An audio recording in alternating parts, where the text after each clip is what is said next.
غیر قانونی طور پر بھارت کے زیر قبضہ جموں کشمیر میں کل جماعتی حریت کانفرنس نے کہا ہے کہ بی جے پی کی بھارتی حکومت تنازع کشمیر کے اقوام متحدہ کی قراردادوں کے مطابق حل میں سب سے بڑی رکاوٹ ہے، جن میں کشمیری عوام کو ان کے حق خود ارادیت کی ضمانت دی گئی ہے۔ کل جماعتی حریت کانفرنس کے ترجمان ایڈوکیٹ عبدالرشید منہاس نے سری نگر میں جاری ایک بیان میں کہا کہ عالمی برادری کشمیریوں کی تحریک آزادی کو ایک منصفانہ اور جائز جدوجہد کے طور پر تسلیم کرتی ہے۔ تاہم انہوں نے کہا کہ بھارتی وزیر اعظم نریندر مودی، جن کے ہاتھ گجرات کے 3000 مسلمانوں کے خون سے رنگے ہیں، جان بوجھ کر خطے میں امن اور انصاف کی راہ میں رکاوٹیں پیدا کر رہے ہیں۔ انہوں نے کہا کہ ہندوتوا ذہنیت کی حامل RSS اور بی جے پی حکومت منظم طور پر اپنے ہم خیال لوگوں کو فوج اور سول بیوروکریسی میں اعلیٰ عہدوں پر تعینات کر رہی ہے تاکہ کشمیریوں اور بھارت میں مسلمانوں، سکھوں، عیسائیوں اور دلتوں سمیت اقلیتوں کو دبایا جا سکے۔ عمر عبداللہ نے مقبوضہ جموں کشمیر کی ریاستی حیثیت کی منسوخی اور اسے مرکز کے زیر انتظام علاقہ قرار دینے کے بعد خود کو براہ راست ربڑ سٹیمپ وزیر اعلیٰ کہنے سے گریز کرتے ہوئے اپنے انتظامی اختیارات کے خاتمے پر شدید مایوسی کا اظہار کیا ہے۔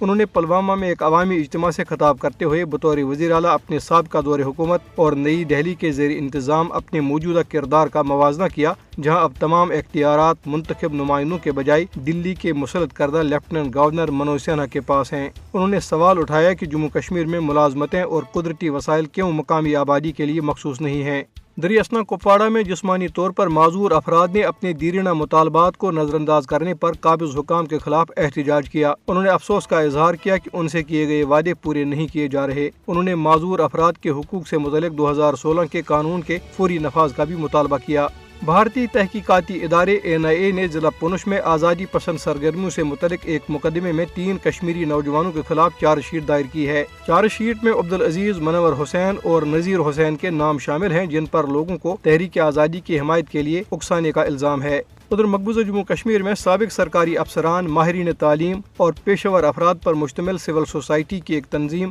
گروپ آف کنسرنڈ سٹیزنز نے جموں کشمیر کی ریاستی حیثیت کی بحالی میں غیر معمولی تاخیر پر شدید تشویش کا اظہار کرتے ہوئے خبردار کیا ہے کہ اس کے سنگین نتائج برآمد ہوں گے۔